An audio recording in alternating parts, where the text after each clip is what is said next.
to think only in terms of profit, or to judge everything by its utility.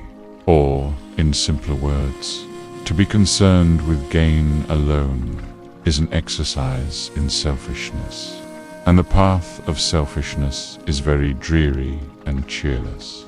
If someone keeps thinking, no matter what the circumstances may be, only of what shall be profitable for him, he will be alienated from the universe he lives in.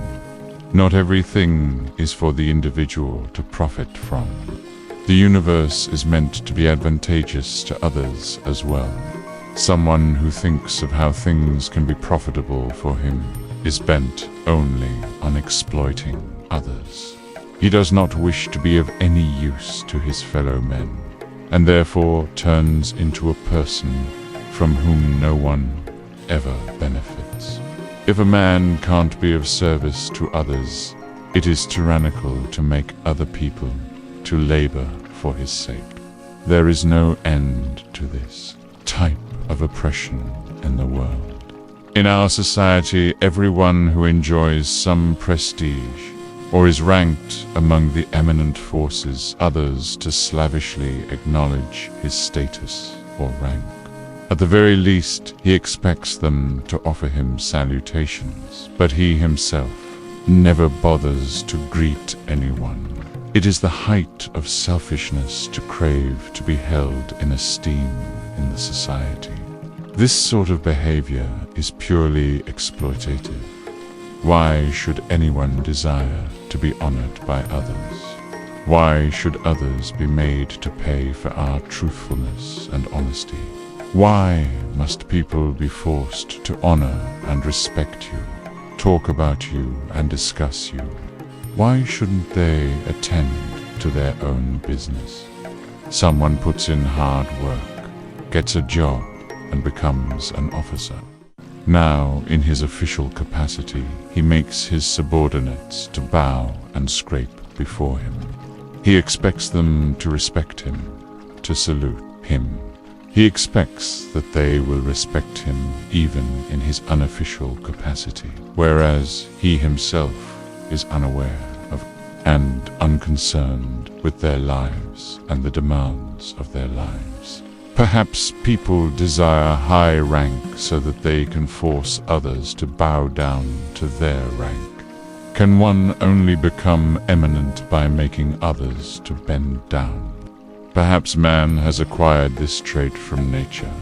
The creator of this vast universe made only a restricted world for man, and thereafter gave him a limited span of life, and bestowed on him a limited competence. So far, the matter is clear enough, but it does not end here. Now, it is incumbent on the limited man to prostrate himself before the creator of the boundless universe. He is also not supposed to be critical of any of his actions, or to start complaining bends him. He should only go on acknowledging his supremacy. The helplessness of man can be gauged from the fact that he can do nothing else. Man has been put in straitjacket. Man's destiny is powerful. His schemes are of little consequence. Indeed, what can he do? When someone is helpless, he can do nothing but prostrate himself. Man is given to thinking. He must not think, but is compelled to go on thinking. What use are these mighty stars, these big planets, this sun or moon? He says to himself. The stars are a great help at night, when one's beloved is gone, or one is utterly lovely. The unhappy man begins to count the stars, and there are so many of them that they can't be counted. After all, what purpose do these stars serve? These stars beyond count, which keep a sick man company at night, do not drive his sickness away.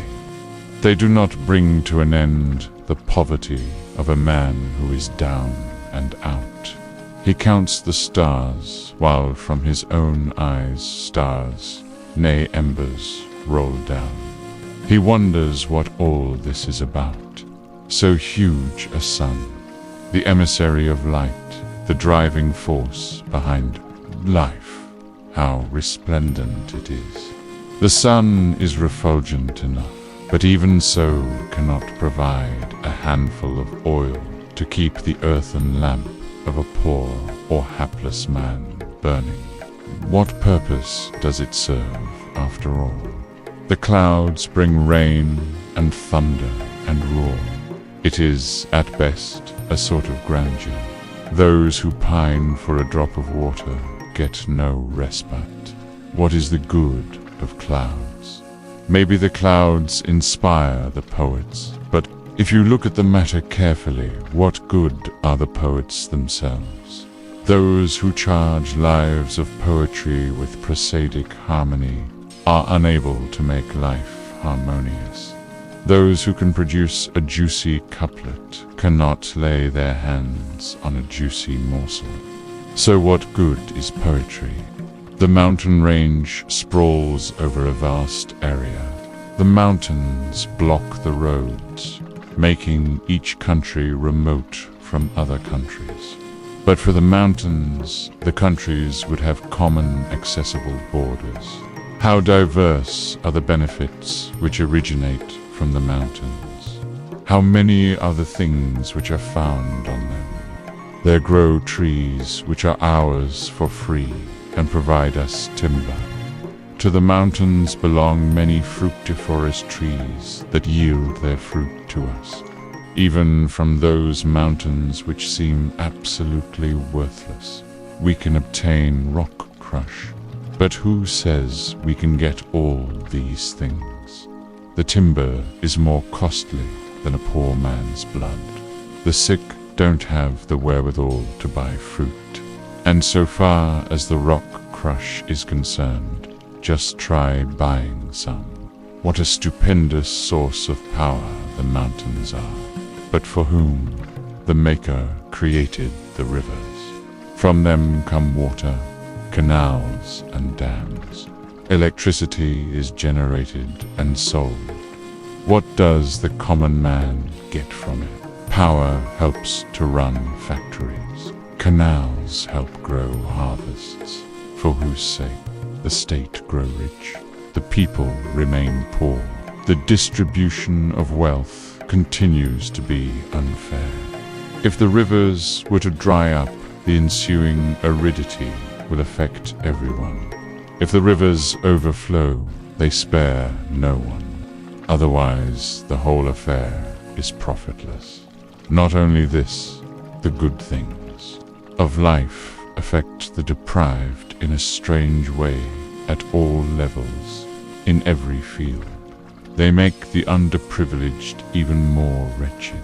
Take, for instance, those who are regarded as the adopts of mysticism. No disrespect is intended. What do these exalted men who work wonders and are clairvoyant pass on to their adherents? A feeling of frustration. What is the use of someone's gnosis? If someone happens to be a wonder worker, let him be. At the very least, he should help us attain what we desire. Otherwise, he is of no use. What does it matter if someone claims to be the Messiah? If he can't find a cure for our pain, he means nothing to us. How does it help us if someone is praised? In glowing terms, what good is it if our cow dies when the spring is at its greenest? Take any department of life. A genius only creates fear in the heart of others. He desires to be praised. He receives tributes from others, giving them nothing in return. The playwright gets paid for his work. What do the viewers get out of it? They waste their time. Their mind is distracted and power is consumed. The kids do nothing but watch the TV, and when they appear in the examinations, they cut a sorry figure. After a while, the young men of the nation will become a real headache. So what is the use of all this? to praise someone or to desire to hear one's own praises sung is the curse of life. What is the use of praising someone unless he is remarkably beneficial to others? As long as the condition of others don't improve, the improvement in one's own thoughts is meaningless. What tribute can a man pay to the universe and its luminaries, or the marvelous achievements of men of genius, when his needs remain unfulfilled? It certainly appears very strange that the client's suit is dismissed because the lawyer was inattentive and failed to conduct the legal proceedings properly. Even so, the poor man not only honors his lawyer, but also pays him his fees, and at the same time, feeling so helpless and forlorn, mourns his pathetic lot. We shouldn't mention our reverend teachers, because they are what they are, educators of the nation. They possess knowledge. They pass on their knowledge to others. They help their students to lead successful lives. But as we have made up our mind to state the truth, it is they who gamble with the lives of the students, who convert knowledge into filthy lucre, who do in the classroom what they should have done at home, who insist that the students should engage them as tutors once the class is over.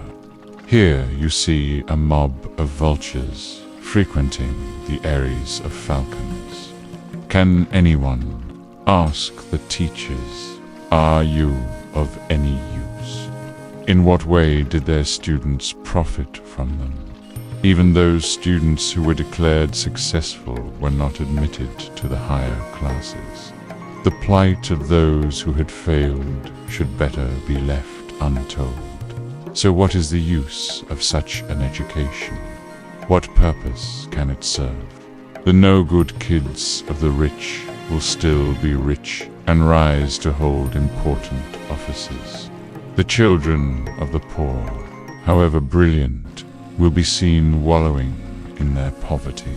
Does it make any sense? Does it matter in any way if the kids belonging to the rich classes study? Does it matter in any way either if the kids belonging to the poorer classes study? The rich will always be rich, the poor always poor. In the final analysis, what good is life itself? Man will always be subject to time and space. He will fall asleep after nightfall, dream at night, and pass his day dealing with life's vicissitudes. A few days of happiness, and thereafter an endless succession of grief. What can man do? It is cheeky, in fact downright impertinent, to question the Maker. If death is the end of life, what is all this toil and trouble for? Do we strive in order to live or in order to die? But no, it is not like this. The universe was created for man's sake. He is the inheritor of the universe. It is a very consistent and exquisite system. The only thing wrong here is that man is becoming less and less capable of thinking sanely. The scenes are there to be enjoyed. One doesn't say, how much profit can we make out of them? We prostrate ourselves simply because of a sense of belonging to someone, not because it pays to do so. Light is light, bright and luminous, the same for everyone.